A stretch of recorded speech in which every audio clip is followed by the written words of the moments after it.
네, 예고해드린 대로 더불어민주당의 김남국 의원이 지금 스튜디오에 나와 계십니다. 어서 오세요, 의원님. 네, 안녕하세요. 살고 싶은 도시 생생도시 안산 단원을 김남국입니다. 네, 지역구임이 다 되셨고요. 네, 지역구 멘트부터 바로 하십니다. 네. 자, 여쭤볼 게 지금 현안이 워낙 많은데 먼저 이전부터 좀 여쭤볼게요. 조국 전 장관이 회고록을 출간을 했습니다. 뭐 당 안팎에서 이런저런 이야기가 참 많이 나오던데 일단 그러니까 의원님은 개인적으로 어떻게 받아들이고 계세요, 이 회고록 출간을? 아마 조국 전 장관님께서 담담하게 성찰의 시간을 보내면서 여러 가지 보도되지 않았던 그런 어떤 이면의 사실들을 책을 통해서 이야기하고자 하지 않았나 생각이 듭니다. 네. 주변에서 직접 경험은 사실 그렇잖아요. 직접 경험한 일도 시간이 많이 흐르면 또 희미해져서 부정확한 어떤 기억이 돼버리기 쉽기 때문에 역사적 어떤 기록으로서 그때 있었던 그 이면의 사건 이면의 어떤 내용들을 좀 기록해둬야 된다라고 생각했던 것으로 보이고요. 예. 또 페이스북에 이게 글을 쓰셨듯이 성찰의 시간 그리고 국민에게 약간 좀 고백하는 마음으로 여러 가지 속내를 좀 쓰지 않았나 생각이 듭니다. 근데 지금 이게 좀 그 양론이 있는 것 같더라고요. 한쪽에서는 아니 재판이 진행되고 있고 어떤 결론도 나오지 않은 상태에서 그렇게 일방적으로 주장하는 책을 낼 수 있느냐라고 주장하는 목소리가 있는가 하면 오히려 그렇기 때문에 더 어떤 표현의 자유를 그 행사할 수도 있는 거 아니냐, 자기 방어 차원에서. 그래서 이제 그것이 하나의 수단이 책일 수도 있다. 또 이런 어떤 반론도 있는데 어떤 입장이세요? 이제 대개는 어떤 사건이 진행 중이면 사건이 끝난 후에 무엇인가를 내야 된다라는 그런 이야기를 하는 것 같은데요. 그런데 이제 이 사건 같은 경우에는 수사 결과를 놓고서라도 1차적인 평가는 할 수 있다라고 생각을 하신 것 같습니다. 기본적으로 검찰의 수사나 이런 것들이 정말 건국 이래 이런 어떤 대대적인 압수수색은 없었다라고 이야기를 하고 있고 또 그런 수사 자체가 고발인 조사라든가 고소인에 대한 조사 또 피의자에 대한 조사 없이 이루어졌기 때문에 수사 결과를 놓고 또 평가할 수 있는 것으로 보이고요. 예. 뭐 또 그 박상기 전 법무부 장관도 이야기를 했듯이 처음에는 윤석열 총장이 사모펀드가 비자금 조성의 창구였다라고 하면서 1시간 동안 사모펀드만 이야기를 하면서 수사를 했는데 실제 사모펀드는 기소조차 하지 못했었거든요. 그리고 또 표창장 위조도 인사청문회 당일날 기소를 했지만 그 사실관계 수사 결과 내용 자체가 육하원칙에 전부 하나도 맞지 않은 내용이어서 추가로 압수수색하고 추가로 기소했던 사안이기 때문에 이런 어떤 수사 내용을 놓고 다시 한번 또 검찰의 수사권 남용이라든지 정치적 수사, 보복 수사라는 그런 어떤 평가를 한 번쯤 다시 해볼 수 있지 않을까 생각합니다. 알겠습니다. 아무튼 뭐 대한민국 헌법에 출판의 자유, 표현의 자유는 보장이 되어 있기 때문에 뭐 조국 전 장관도 그런 또 헌법적인 기본권을 누릴 그 권리가 있는 것이라고 이해를 하면 되는데 이제 문제는 이제 당 내에서 나오는 목소리는 이거에 대해서 당이 분명히 좀 입장을 밝혀야 된다라고 하는 것은 조국 전 장관의 문제가 아니라 당의 문제잖아요. 네. 이거는 어떻게 생각하세요? 우선은 이제 사과를 하거나 당이 입장을 밝힌다라고 하면 그 사과의 주체가 돼야 된다라고 생각을 하거든요. 그런데 조국 전 장관 같은 경우에는 민정수석이었고 법무부 장관이었기 때문에 사실상 민주당의 당적을 보유할 수 없는 공무원 신분이었습니다. 네. 그리고 지금 이제 사건이 진행 중이어서 재판받는 그런 어떤 사건 내용을 보더라도 예. 공무원 시절에 저질렀던 어떤 권력형 비리 그게 아니고 과거에 한 10여 년 전 있었던 사인 민간인 시절에 벌였던 일이기 때문에 네. 이것을 당이 대신 나서서 사과를 한다는 것 자체가 주체로서 좀 적절한가라는 이런 좀 고민이 있고요. 일단 당적을 가진 적이 없다. 네, 그래서 민주당 사람이라고 보기도 어려운데 이걸 가지고 민주당에서 사과를 하는 것이 맞나? 다만 근데 문재인 정부의 청와대 수석이었고 장관이었다라고 한다면 집권 여당 민주당하고 또 그렇다고 무관한 사람이라고 볼 수도 없잖아요. 네, 그런 점이 또 뭐 작용을 하지만 어쨌든 이 사안은 당사자가 사과를 하는 게 맞는데 조국 전 장관은 이미 많은 국민들에게 수차례 국민 눈높이에 맞지 않는 점에 대해서 사과하고 진심으로 뭐 글이라든가 인터뷰라든가 이런 걸 통해서 직접 사과를 했기 때문에 오히려 그 사과로 대신하는 게 맞지 않나라는 생각이 듭니다. 그러면 예를 들어서 뭐 송영길 대표 같은 경우 내일 아마 지금 한 달인가 그렇게 되는 것 같은데 뭐 당 대표 차원의 입장 표명 이런 것 자체가 필요가 없고 또 맞지도 않다 이런 말씀이시네요. 그러니까 정말 국민들이 생각하는 여러 민주당이 바뀌어야 되는 어떤 쇄신의 지점을 조국 사건 이 사건을 놓고 사과를 한다라고 하는 것은 좀 맞지는 않을 것 같다 생각이 들고요. 오히려 국회의원이 가지고 있는 여러 가지 특권이라든지 또는 민주당 당에서 쇄신해야 될 것, 또 정부의 쓴소리하거나 비판을 제대로 하지 못했던 이런 지점을 놓고 반성을 해야지 특정한 어떤 사건, 우리 민주당과 어떻게 보면 직접 책임이 있는 어떤 그런 사건으로 보기 어려운 걸 가지고, 그리고 또 당사자는 이미 수차례 한 7, 8차례 국민들에게 사과하고 상대적 박탈감을 느끼거나 이런 부분에 있어서 진솔하게 사과를 했는데 그걸 또 사과한다는 것 자체가 좀 맞지는 않을 것 같다는 생각이 근데 들고요. 뭐 이런저런 형식 논리 다 떠나서 그냥 실제적으로 이야기를 하면 이런 거잖아요. 이제 대선이 이제 다가오고 있는데 다시 그러니까 대선판에서 조국 요인이 불거지면 윤석열 전 총장도 지금 뭐 대선에 출마한다라고 하고 있는 판에 조국 요인이 불거지면 민주당한테 그게 득이 되겠느냐.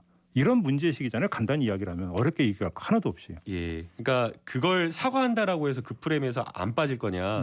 지난번에 초선 의원님들 5분이 조국 전 장관님 사건을 사과를 했지만 언론에서 그거를 진솔한 뭐 사과냐 이거 받아주셨습니까?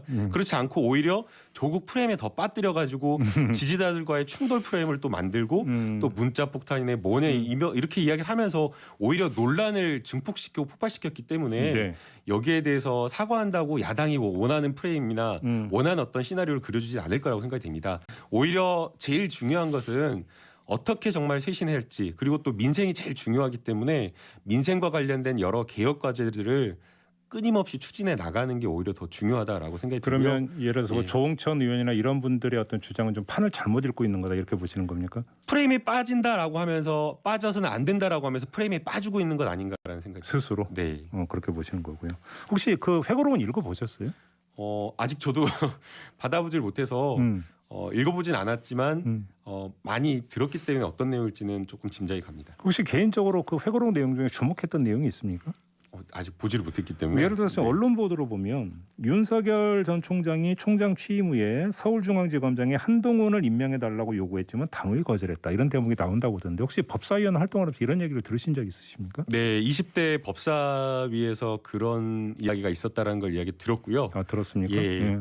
그래서 이제 그것은 특수부의 검찰 카르텔을 공고히 해주는 것이 될 수 있어서 매우 위험하다라고 판단해서 이런 자의 뭐 조국 전 장관님이 거절했다라고 전 들었습니다. 그 전에도 이미 그 회고록 나오기 전에도 이런 얘기를 들으신 바가 있어요? 예. 그래요. 알겠습니다. 뭐 회고록 얘기는 그 정도로 좀 가름을 하도록 하겠고요. 자, 민주당 단독으로 또 김호수 후보자 청문 경과 보고서가 채택이 됐고, 자 문재인 대통령은 임명 제거를 했습니다. 이제 오늘부터 이제 검찰총장의 임기가 시작이 되는데 국민의힘에서는 또 이제 그 독주라고 비판을 하고 있는데요. 그 단독 채택은 불가피했다고 보십니까?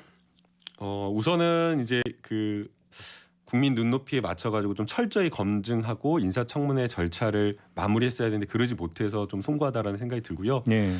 다만 이제 뭐 언론에서 많은 의혹들도 또 보도가 되고 또 인사청문회 과정에서 또 그런 것들이 해소가 되어서 특별한 어떤 하자가 없다라는 것이 확인이 되었기 때문에 네. 검찰총장 자리를 그대로 이렇게 공석인 상태로 상당 기간 오랫동안 이렇게 몇 개월 동안 이렇게 방치하는 거는 좀 무리가 있다라고 봤고요. 또 국회가 또 법정 시한이라고 하는 기한이 있기 때문에 이걸 또 지켜서 또 송부하는 것도 중요하다라고 판단을 했기 때문에 계속해서 뭐 야당 들어오라고 설득은 했지만 불가피하게 또 안 된 측면이 있어서 부득이한 측면이 있었다고 봅니다. 근데 지금 그 이 뭐 고검장 이런 것들이 줄사표를 내고 있던데 어찌 보면 이것이 이제 그 총장이 임명되면 나오는 관행적인 어떤 옷벗기라고 봐야 됩니까? 일종의 어떤 항의 반발성 성격이 깔리했다고 보십니까? 어떻게 보세요? 지금 아직 막 이렇게 줄사태라고 볼 정도는 아닌 것 같고요. 항상 이제 검찰총장이 들어오면 그 인사에 맞물려서 자리를 비우고 나가주는 그런 어떤 용퇴하는 문화가 있었기 때문에 네.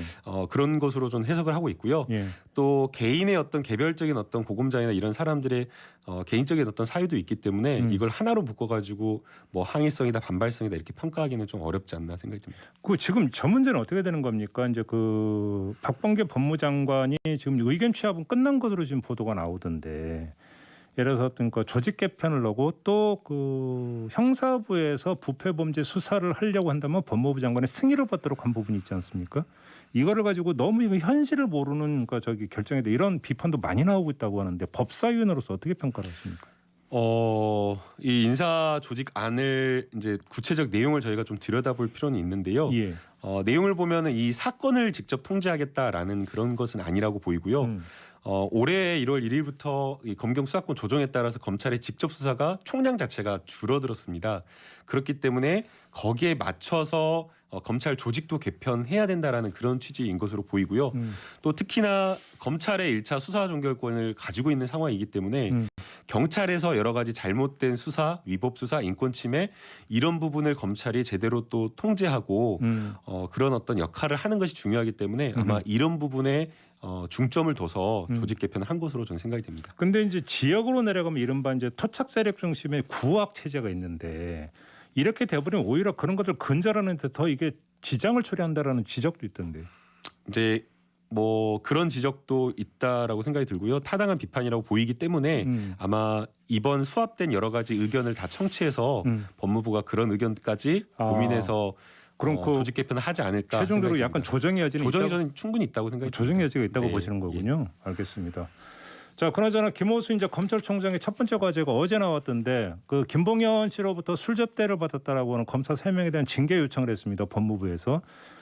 징계 수위가 어느 정도가 적당하다고 생각하십니까? 과거 징계 수위가 그 사례들이 있습니다. 검찰에서 가장 저는 비판받아야 될 그런 어떤 그 징계 사유가 바로 이런 금품이나 향응을 받은 거라고 저는 생각이 드는데요. 예. 만약에 이게 어떤 청탁성, 직접 사건과 관련된 청탁이 있다라고 한다면 이건 형사처벌 대상이 되는 것이고요. 또 그렇지 않다고 하더라도 금품이나 향응을 받은 것 자체가 사건을 공정하게 처리하는 것을 방해하는 것이기 때문에 매우 무겁게 처벌되는 게 맞다라고 생각이 됩니다. 그래서 이미 지금 다른 한 명의 검사에 대해서는 김영란법 위반으로 지금 기소가 된 상황이기 때문에 거기에 동등하게 형사처벌이나 또 징계가 따라가야 되지 않을까 생각합니다. 뭐 해임 파면 이런 걸 이야기하시는 겁니까? 뭐 중징계 이상이어야 되지 않나 이렇게 보고 있습니다. 근데 나머지 2명을 기소하는 거 저 다시 한번 여쭤보겠는데요. 그 말이 된다고 생각하십니까? 기소 안 한 것. 예. 그때 그래서 99만 원 세트라고 해가지고 아주 96만 원. 예. 기계적인 어떤 봐주기 기소였다라고 하고 있기 때문에 그런 어떤 검찰의 제 식구 감싸기 이런 것들을 제대로 좀 김호수 총장이 해결해야 되지 않나 이렇게 생각됩니다. 결국은 징계 청구라고 하는 것은 96만 원 논리는 근데 극복을 못했다는 이야기가 되는 거죠. 극복을 못했고 감찰을 통해서 사실은 이걸 검찰이 제대로 밝혀냈어야 됐는데 예. 그것도 제대로 밝혀내지 못했다라는 겁니다. 추가 기소를 안 하고 징계 청구를 했다라고 하는 것은 96만 원 논리를 깨지는 못했다는 얘기잖아요. 간단히 이야기를 하면. 이제 그것도 깨야 된다라고 좀 보고 있습니다. 깰 수가 있는 건가요, 근데? 이제 뭐 사안을 다시 평가해야 되지 않을까 싶은데요. 그 당시에는 이제 드러나지 않았던 사실이었기 때문에 예. 예. 알겠습니다. 아주 예민하고 어찌 보면 가장 핫한 문제인데 이제 그 검찰 고위직 인사가 예정이 되지 않습니까? 서울중앙지검장 문제가 어떻게 풀려야 된다고 생각하십니까? 이성윤 주검장 어떻게 처리해야 된다고 생각하십니까? 제가 인사권자가 아닌데 법무부 장관이 돼버린 것 같은 느낌인데요. 예. 서울중앙지검 자리가 사실은 차기 검찰총장으로 가는 코스이기도 하고 또 여러 가지 주요한 형사 사건을 다루는 어떤 그 부서이기 때문에 예. 부처이기 때문에 굉장히 좀 신중하게 인사를 할 수밖에 없다라고 생각이 들고요. 예. 지금 이제 이성윤 중앙지검장 같은 경우에는 여러 가지 좀 논란이 있기 때문에 언론에서는 막 이렇게 어디로 보내야 된다라고 이야기를 하고 있지만 그러나 또 기소된 사건을 또 제대로 볼 필요는 있다고 생각이 됩니다. 그래서 아마 일방적으로 법무부 장관이 이렇게 인사를 하지는 않을 것으로 보이고요. 신중하게 그 사안을 보고 또 검찰총장의 의견을 들어서 인사를 할 걸로 기대하고 있습니다. 모범답안만 말씀하시면 그냥 그러면 의견이 아니라 한번 전망을 여쭤보고 싶은데 이번에 어떤 그 인사에서 교체가 될 거라고 전망하십니까? 유임이 될 거라고 전망하십니까? 교체가 되지 않을까 싶은데요. 왜냐하면 또 조직에 또 새로운 어떤 바람도 새신 바람도 불어 일으켜야 되기 때문에 그러려면 인사가 활발하게 좀 이동이 있어야 되지 않을까 생각합니다. 쇄신 얘기하니까 이것만 좀 여쭙고 마무리할게요. 지금 그 상대당인 국민의힘에서 이준석 바람이 불고 있지 않습니까? 의원님 부럽다라고 표현했던 거 그렇게 하셨던데. 전 부럽다는 표현은 안 했습니다. 뭐라고 했죠? 이게 그 이준석 최고 이런 바람에 그쳐서는 안 된다라고 생각이 들고요. 네. 그냥 세대 교체 그 이면 그러니까 바깥에서 비춰지는 그것만으로는 안 되고 결국에는 청년들이 세대 교체를 하면서 국민들이 바라는 내용적인 변화, 새로운 어떤 모습의 정치를 할 수 있어야 되고 그리고 또 정당이 사실은 지금은 청년 정치를 담아낼 수 있는 그릇이 안 됩니다.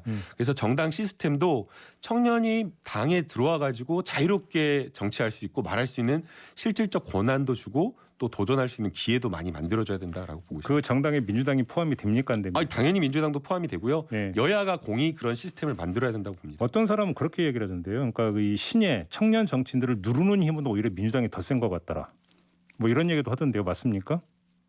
그렇진 않고요. 오히려 민주당에서는 그래도 청년들을 잘 키워주려고 하고 예. 많이 또 챙겨주고 있습니다. 예. 밥도 많이 사주고 술도 많이 사줍니다.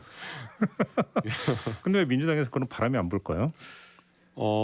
이제 아무래도 그 청년이라고 하는 게 그냥 단순하게 청년이라는 이유만으로는 안 된다고 생각이 들고요. 국민들의 열망을 담아낼 수 있는 실력도 있어야 되고 그렇죠. 또 내용적인 어떤 것도 뭐 미래 비전 이런 것들도 가지고 있어야 되기 때문에 예. 그런 부분에 있어서 저희 청년이 더 노력해야 된다라고 생각합니다. 그러면 지금 민주당에서 청년 바람이 안 불고 있는 이유는 청년이 부족하기 때문입니까? 청년 단순히 뭐 숫자가 부부족하다라는 그런 아니, 말은 아니고요. 능력이 부족해서. 능력이 또 부족하다면 그것도 대스특필하려고 하겠네요. 그렇진 않고요.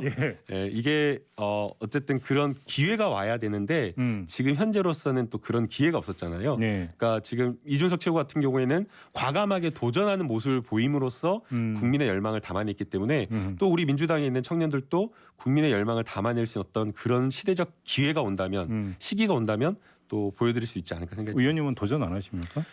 저는 조금 더 새벽에 일어나서 공부하겠습니다. 더 가다듬기 위해서. 네. 알겠습니다. 자, 오늘 이 이야기 여기까지 좀 진행을 하죠. 고맙습니다, 의원님. 네, 감사합니다. 좋은 하루 되세요. 네, 김남국 의원이었습니다.